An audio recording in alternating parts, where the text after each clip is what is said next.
UFC 315 makes its way north of the border as Montreal plays host to another UFC pay-per-view. And that means a lot of Canadians on this card and a lot of Canadians in intriguing fights. So let's take a look at the Canadian spotlight. And we begin, we'll start at the bottom and work our way up. Brad Katona, bantamweight out of Winnipeg, is facing Beksat Almakhan.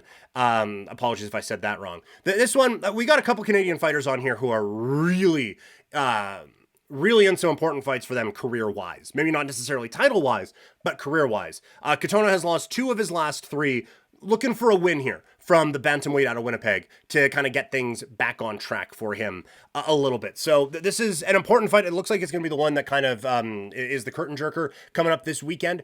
Big fight for him to get that one on track and just kind of see if we can start to graduate away from just being the Canadian who fights on the Canadian cards here and try to work our way up the rankings a little bit now. For Marc-André Barriault, the middleweight out of Gatineau, this feels like it's a fight for his job as he is taking on Bruno Silva, and it has a must-win for both guys and type of a feel. And really, it feels like a loser leaves town match to me. You have Silva, who's lost 6 of his last 7, taking on Barriault, who has lost 3 in a row and 4 of his last 6. He has been finished in 3 of the 4 and 2 of the 3, including a first-round knockout loss in Edmonton in November. So you have 2 guys who are struggling.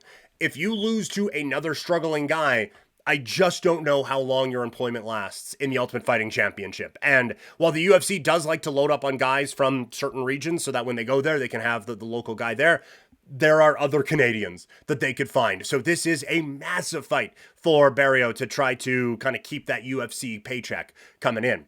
Then we get to Jasmine Jasudavicius, the number 9 flyweight in the world, fighting out of St. Catharines, Ontario. She'll be challenging Jessica Andrade. Jasudavicius has won 4 in a row, including a big one in her last fight against Mayra Bueno Silva, which was the first female fight out in Saudi. She has a lot of talent and has put a very interesting run together. It is not always the most aesthetically pleasing, but she has put a very interesting run together and worked her way into the top 10 in the flyweight division. She is facing a beast in Jessica Andrade. And now, Andrade is not what she used to be. There is the starting of a fall off here, having lost 4 of her last 6, but she is always a scary human being to fight in that cage. And that is the thing. Jasudavicius feels like she's going to have to be perfect for 15 minutes against Andrade, but I feel like she could be able to, as this could be one of the bigger names that she puts a W beside on her resume.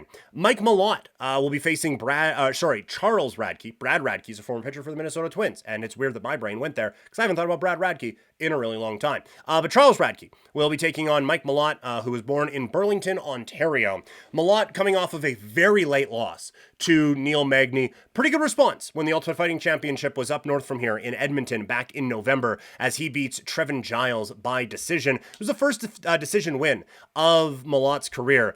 Looking to build up some momentum, trying to get back into that spot. I think the Neil Magny loss was a real difficult one for him because a win there, and now you move into a different category in the welterweight division. And so now you have to start the trek back to where you were 18 months ago. That's a long road back for someone who's 33, 34 years old. We'll see what Malott can do here and how high he can kind of raise that bar in 2025. And then one Canadian on the main card. It's Aiemann Zahabi out of Laval, Quebec, the number 14 ranked bantamweight in the UFC, and he is going up against a legend in Jose Aldo. Zahabi, obviously a fairly recognizable last name, has won 5 in a row after a 1-2 start to his UFC career. 3 of those by decision, 2 of them by knockout. And again, he is facing an absolute legend. So going to be interesting to see where the crowd goes. Is it with the guy from just down the road in Laval, or is it going to be with the legend who makes his way into the octagon one more time in Jose Aldo? But it would all be like, this is,